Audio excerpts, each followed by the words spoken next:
friends. Hello, friends. Hello, friends. It's time to say hello. Hello, how are you today? It's Mrs. Foos, of course. And today I'd like to start the day with a little something we talked about yesterday. We've been writing some nice short poems that have words that rhyme in them, words that sound very much the same except for the beginning sound. And yesterday, Little Mouse and I were wondering if you could try and make a poem of your own. You could have somebody help you write the poem, or you could just draw a picture to go with it. But Little Mouse and I both sat down and we each wrote a little poem. And we used two words that we suggested you try and use. Do you remember what the words were? The words were mouse and house. And because Little Mouse is so excited about what he did, I guess I'll let him go first. Yes, Little Mouse, I know you are just so excited. I know, you're so excited that your ears are back. And all right, take your, okay, he's got it. He's very excited. See, it's a very short poem, but it does have the word house and the word mouse in it. All right, Little Mouse. Oh, of course I'll do that for you. Who'd like me to read it? So here's how it goes. Who is hiding in my house? My, oh my, it's Little Mouse. Yeah, he likes to hide, boys and girls. And so this was a perfect poem for him to write. Who is hiding in my house? My, oh my, it's Little Mouse. And you know, you could actually make a picture to go with that. You could draw a house maybe, and maybe make a window where he's just peeking out. So good job, Little Mouse. Okay, you can take your poem back. And Mrs. Foos wrote a poem too. My poem is just a little longer, but I'm gonna mark for you the rhyming words that I have. So here is house. I'm just going to kind of underline it. And here is mouse. Okay? So my poem says, I hear a very little sound.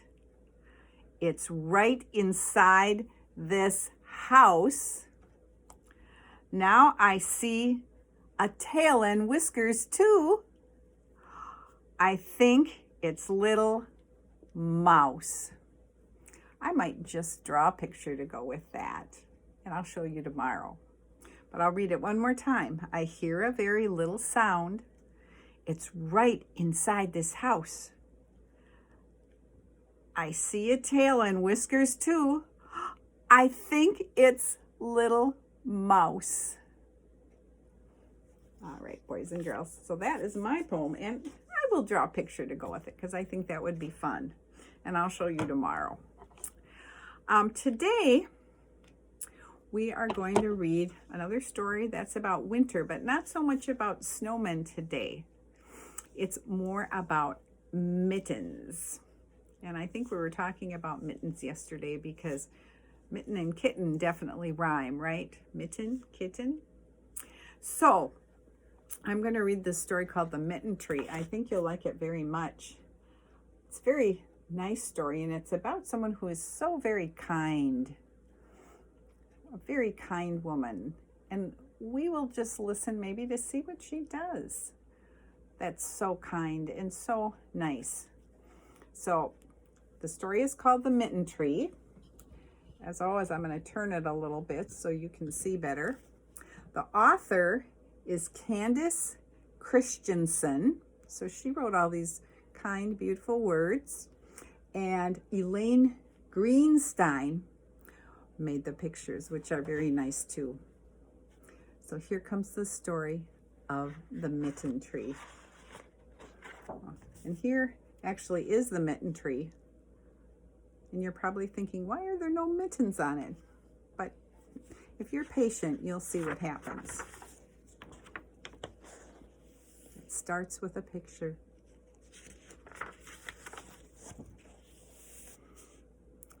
At the end of a long lane in a tidy little house, old Sarah lived alone. Her children had grown up and moved away, but Sarah still remembered the mornings when she walked with them to the blue spruce tree where they waited for the school bus. Now each morning she opened her shutters and watched for new children to arrive.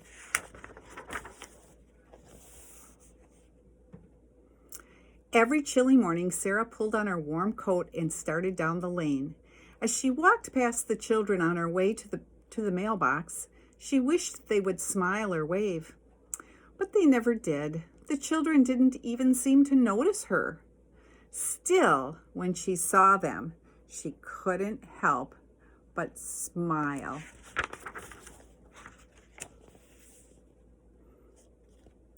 One winter morning, after the first snow had fallen, all the children were making snowmen and throwing snowballs. All except for one little boy in a blue cap and coat. Even his boots were a dark shade of blue.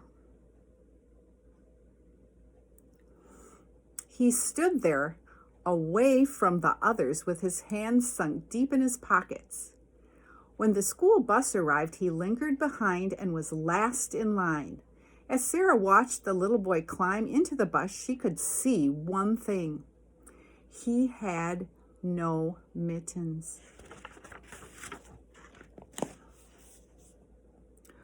All that day, Sarah couldn't stop worrying about the little boy with no mittens.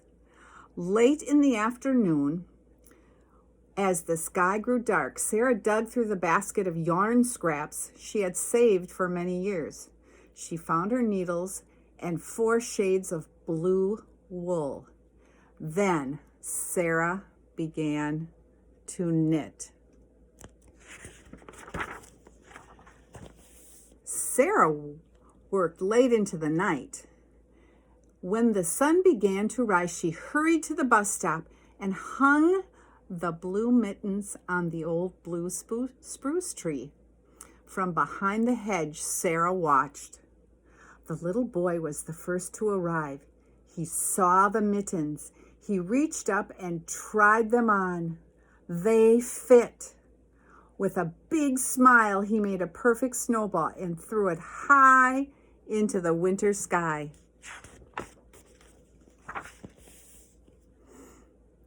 Soon, a little girl in a red coat arrived. Her mittens didn't match. So that night, Sarah knitted with red yarn. Every day now, as Sarah went to the mailbox, she watched for children without mittens. Then she would hurry home and knit. Early in the morning, she would hang the new mittens on the tree. The children loved the game. Each day they would search under every branch and bough for another pair of mittens. Once or twice, Sarah thought that the boy with the blue mittens had seen her, but he always looked away. Night after night, Sarah knitted mittens in every color. Some had stripes, some had hearts, some even had little snowflakes all over them. Somehow, even though she had never spoken to the children, Sarah felt that they had become her new family. On the last day before winter vacation, Sarah awakened before dawn. She took the empty basket that had once held her yarn and filled it to the brim with mittens. Out the door and down the steps she headed. When she got to the blue spruce tree, she hung mittens on every branch. The boy with the blue mittens was the first to arrive.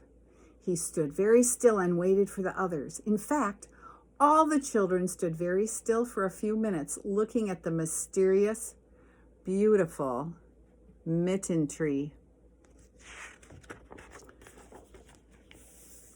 When they boarded the bus, each child now wore a pair of mittens. Sarah watched as one by one their faces appeared in the bus windows.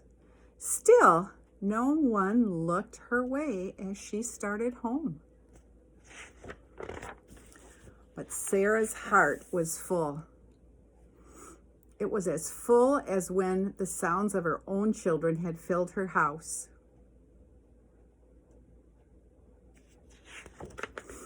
As Sarah neared her porch and climbed the steps, she saw something waiting for her. There in the corner was a basket woven with thick brown vines and decorated with a large white bow.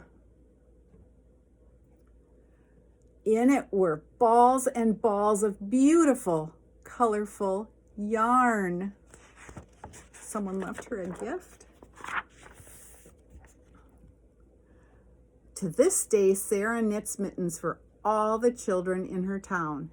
Every time her basket is empty, a new full one appears. Sarah doesn't know who the yarn is from. The children still don't know who the mittens are from. But someone must.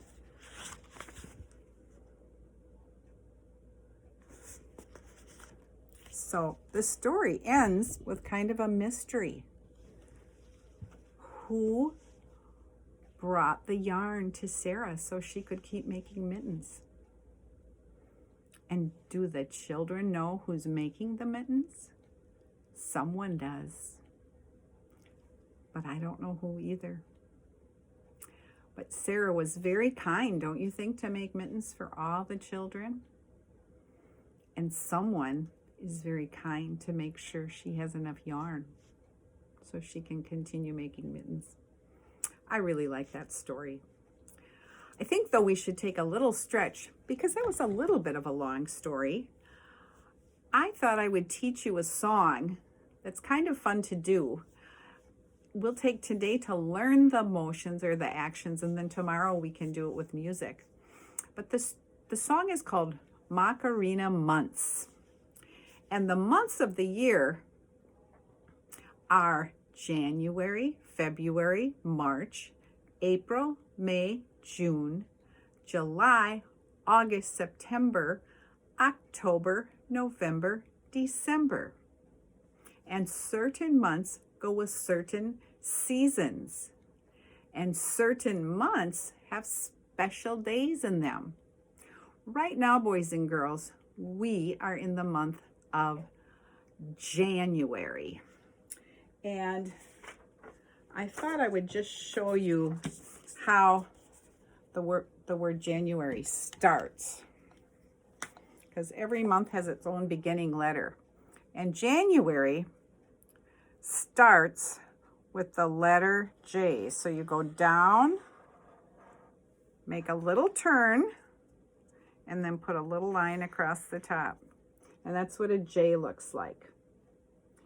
And January belongs to the season of, do you know? Because it's January right now. The season of winter, right? And there was already a special day in January called New Year's Day. And we sang a song about that. And we changed our number from 2020 to 2021. So those are some special things about January. But in order to do this song, Macarena Months, there are certain hand motions, and I'll show them to you today. And then tomorrow, like I said before, we'll use some music with it.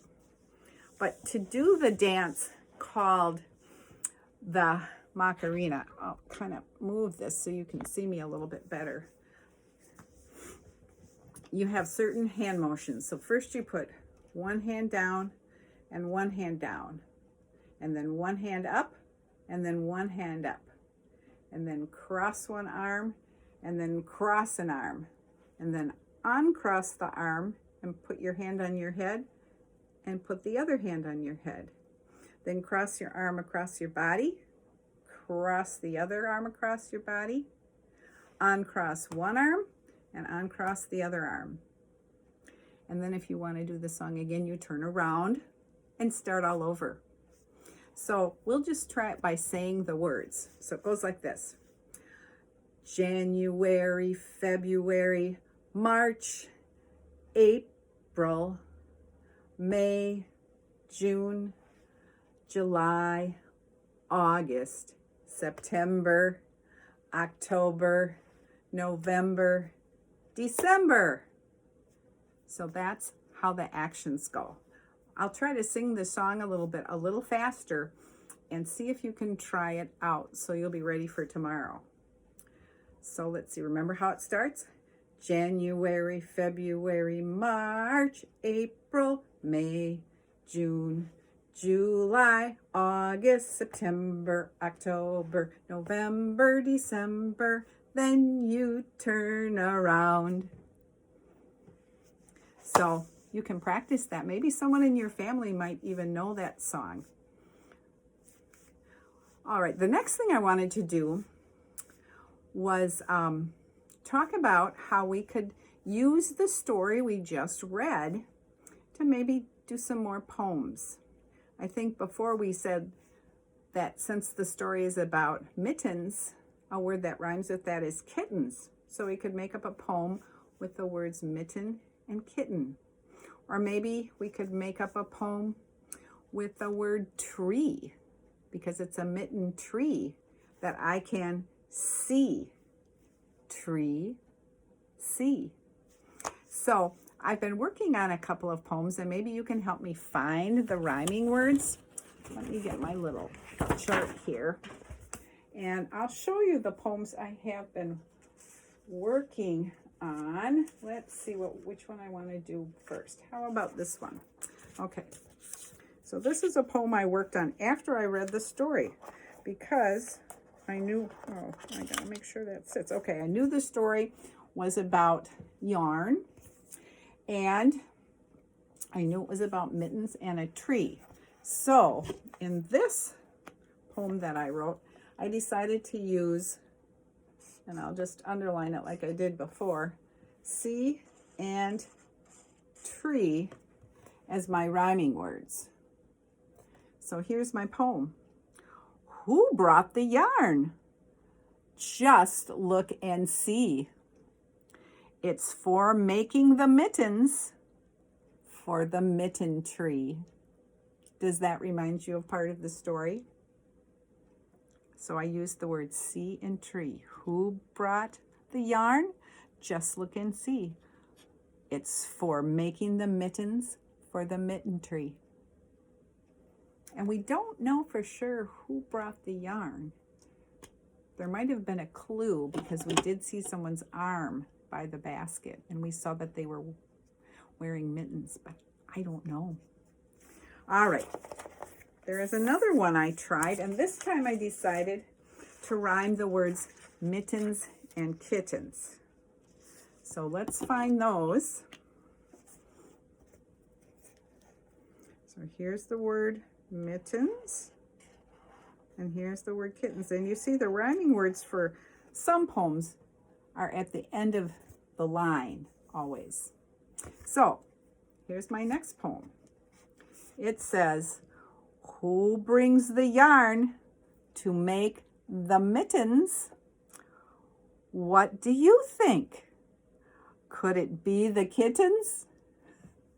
That's kind of a silly one. Do you think kittens brought the arm to Sarah to make mittens? I don't know. We could pretend. I could even draw a picture. So, who brings the yarn to make the mittens? What do you think? Could it be the kittens? And I even wrote one more. Once I start writing poems, sometimes it's hard for me to stop, because I really like rhyming words. And it's fun to make a little poem out of them. So in here, I wanted to rhyme something with the word yarn. because the story was definitely about yarn. And I thought, what rhymes with yarn? Tree doesn't rhyme with yarn. Sarah, that name doesn't rhyme with yarn. Boys, girls, none of those words seem to rhyme. But then I thought the word barn rhymes with yarn. Barn and yarn. Now, there wasn't a barn in the story, but I could make up a story that had a barn in it. So I decided my poem would be about barn and yarn. And it goes like this. What's in the basket that sits by the barn? Could it be some balls of yarn? What's in the basket that sits by the barn? Could it be some balls of yarn? So if I were to make a picture for my poem, I would have to draw a barn, and it would just be a little different than the story. Now, if you choose to work on some poems, which could be about winter or any of the stories we've done, or anything really that you would like to write a poem about, draw a picture to go with, and maybe the next time there's a Zoom meeting, which I think might be next week. I've been talking to Miss Kathy, and she's working on that. It would be great if you would bring your pictures or your poems with you. I bet she would love to hear them. So, boys and girls, have a great day. I hope you liked the story of the Mitten Tree. And tomorrow we'll do Macarena Months with music. Goodbye, friends. Goodbye, friends. Goodbye, friends. It's time to say goodbye.